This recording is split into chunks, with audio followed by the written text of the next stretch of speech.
Have you ever looked at your calendar and realised you're spending all your time on things that feel urgent but barely move the needle? Well, that used to be me as well. I was drowning in unimportant tasks, reacting, grinding every hour inside the business, but never actually doing the important work that builds the business.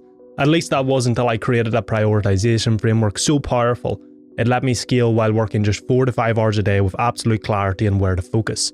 And when I gave this framework to my clients at selfmastery.co, the exact same thing happened to them. So in this video, I'm going to break down the exact framework you can use from today to make prioritizing simple and effortless so you can finally take back control of your time, transform how you operate and scale faster whilst working less.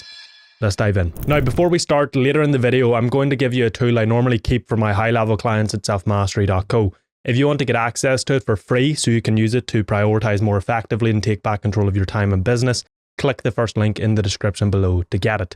And look, I want you to understand the true weight of what we're addressing here, because if you underestimate this, you'll brush it off as another productivity tweak and you'll just miss the transformation entirely. Because the reality is most entrepreneurs are not starved for effort. Entrepreneurs are notorious for working hard, working super long hours, but what most are starved for is effective effort. Most entrepreneurs, business owners, founders work hard, they work long, but they pour their energy into tasks that keep them feeling busy without making them meaningfully better or wealthier or freer. And the worst part, over time, this misalignment compounds. So imagine a builder laying bricks on a house, pouring hours into it every day, but he never stops to check the blueprint. Months later, he looks up and realizes he's been building the wrong structure. The foundation is wrong, the rooms are misaligned, every brick laid, no matter how carefully, has taken him further from the home he wanted to create. This is what happens when you don't prioritize with clarity, and it's often invisible. You feel productive, you feel like you're making progress, but in truth, you're reinforcing the wrong outcomes, and if you don't fix this, 5 years from now, you'll still be in the same damn place, only more tired, more frustrated, and more convinced that hard work just doesn't pay. So what's the solution? Well, you have to learn how to prioritize effectively. And look, there's a few different frameworks you can use to do that now. The reason there's a few is because not everything works or clicks for everyone. So feel free to try these, see which you prefer. However, in the most ideal world, you use all of them, okay? Because if you use all of them, you'll be bloody unstoppable. So let me ask you something. When you look at your daily schedule, how do you decide what gets your focus? Do you simply go down your to-do list, handling tasks in the order they come in? Do you respond to whatever seems most urgent or whatever someone else demands? What I find at selfmastery.co, links in the description by the way, is that most entrepreneurs prioritize urgency, not importance. And the problem with that is that when everything feels important, nothing is. You end up spending your energy thinly across a dozen tasks, each one stealing a bit of your attention, but none of them delivering meaningful progress. Think of your day like a glass jar, okay? You have big rocks, small pebbles, and sand. If you fill the jar with sand first, all the tiny trivial tasks, the big rocks never fit. But if you put the big rocks in first, the sand naturally fills in the gaps. Most business owners think they don't have the time for the important things, the important tasks, because they have so many small things they need to do. They put the sand in first. But the thing is, the jar, your time and capacity holds everything, but only if the big priorities come first. So how do you identify those big rocks? How do you know with certainty what should define your day? Well, it's actually incredibly simple, like all the best things, and it is the foundation of your ability to prioritize. Now, it's got 2 parts, this framework. Part 1, every business has 1 to 3 tasks that are non-negotiable, tasks that must get done for the business to grow. For me, it's creating content, okay? For you, it could be content, it could be outreach, or whatever it is. I can't obviously tell you what these are for your business in a YouTube video, but typically these non-negotiables are some sort of marketing task that needs done every day. It's non-negotiable. And so these are the most important things you can do every day. Now, obviously, depending on your business, you may have these delegated, in which case that's fine. You don't need to worry about them. But if you're doing these tasks, and guess what? They're your number 1 priority, because without these non-negotiables, you don't have a damn business. Part 2, every evening you need to ask yourself 1 pivotal question. If I only accomplished 1 thing tomorrow, just 1, what would move the business forward the most? This is your MIT, your most important task. This is not a to-do list item. This is the core lever that, when pulled, generates disproportionate impact. Now, some days this might be your non-negotiable tasks. Some days it'll be working on a project or strategic action for the business. Either way, every evening ask yourself, what is the one most important thing I can do tomorrow? And then here's the magic. Most people overcomplicate prioritization and actually applying it, right? They overcomplicate it, they think there has to be this big complicated system and, complicated way to doing it, but really it's simple. If something is a priority, it means by definition that it is more important than everything else, which means we want to guarantee it gets done more than everything else, and to do that we simply want to do it first. So every night when you're planning your tomorrow, which by the way is so much better to do than planning your day on the day, schedule your non-negotiables first, and then schedule to do your most important task. These should be done first, okay? Look, you can obviously make the argument that you do your most important task before the non-negotiables, or you do the non-negotiables before the most important task. When you get down to that nitty gritty, it's sort of context dependent on your business and what the tasks are, etc., etc. Either way, these two things, your non-negotiables and your most important task, your MIT, should be done in your first 2 to 4 hour work block before you check email, before you respond to your team, before you let the outside world hijack your agenda. Protect this time like your future depends on it, because quite simply it does. Now let's zoom out to the second framework that you can use to prioritize, because even if you master your daily focuses and your non-negotiables in MIT for each day, you can still fall into a dangerous trap, focusing on the wrong projects. You see, most founders are caught in a loop. Every day they wake up, handle whatever fire is burning hottest, they live in reactive mode, bouncing between emergencies and opportunities, never stopping to ask whether these are even the right battles to fight. I once worked with a client who, despite running a successful multi-six-figure business, was drowning in bloody chaos, okay? He was working 10-hour days, launching new offers, trying to manage a growing team, but none of his efforts were actually moving the needle where it mattered.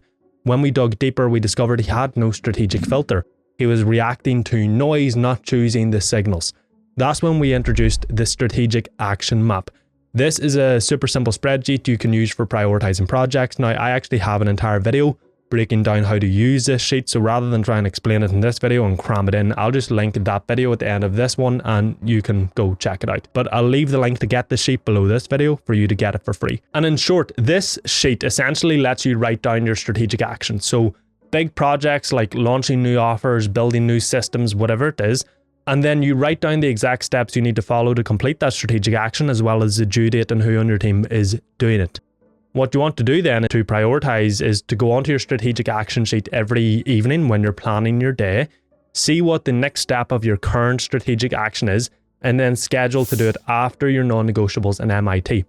It is that simple. Now, like I said, if you want a proper breakdown on how to use this strategic action sheet, check out the video I'll link at the end of this one. However, the strategic action sheet itself can create a problem, because what if the strategic actions or projects you have in the sheet to work on shouldn't be priorities? What if they're shiny objects? Look, this is a really common problem, and it's sort of hardwired into us as entrepreneurs. We're wired to chase opportunity. We see a new idea, a new trend, a new collaboration, and our mind just lights up, okay? We want to pursue it all. But the brutal truth is that not every task, opportunity, or problem deserves your time. In fact, most don't.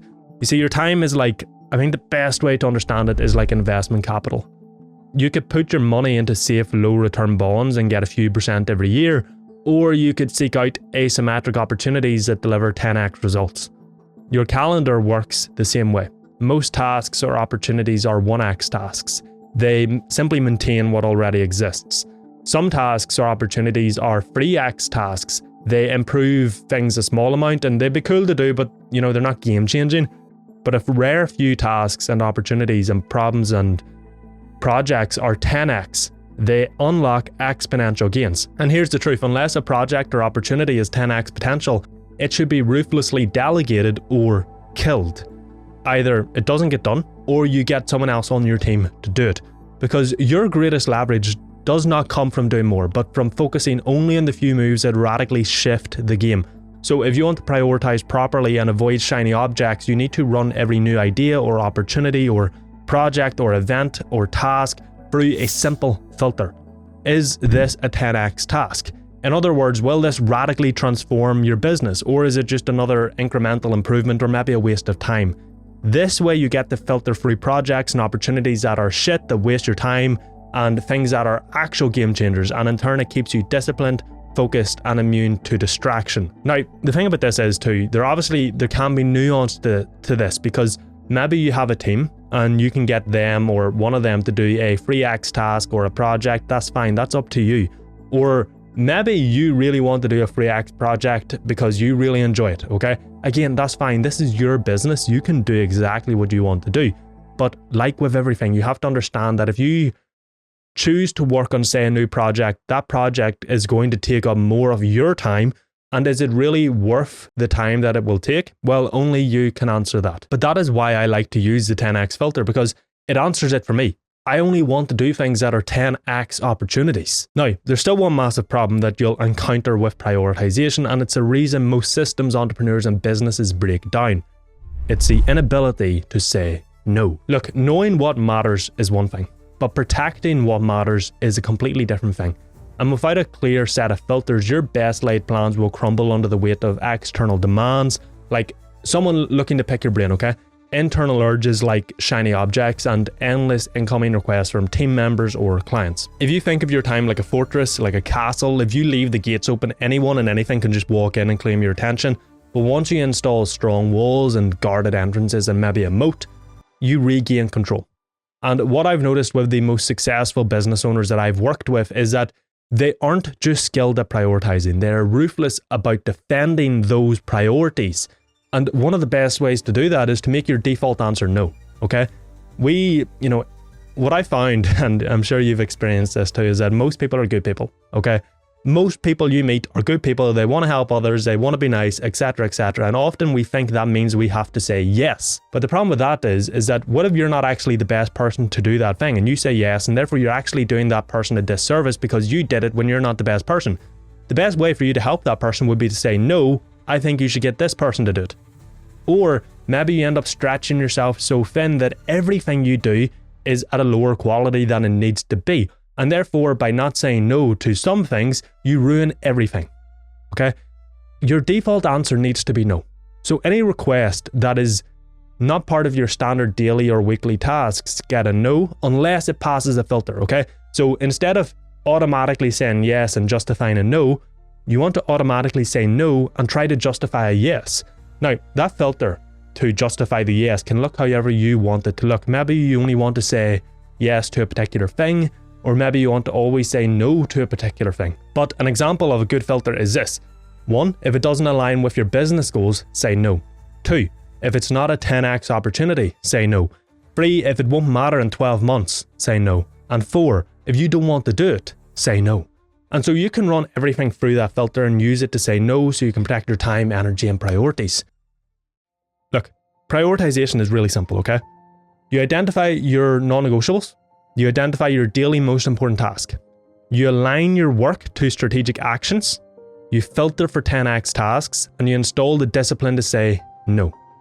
You stop being a reactive operator and you start becoming a high leverage, high impact leader. This is how you scale faster while working less. This is how you reclaim your time and energy in your business trajectory. And if you want a full breakdown on how to use this strategic action map to prioritize and take back control of your time and business, click the video on screen now. I'll show you how to use it in the most simple and effective way possible.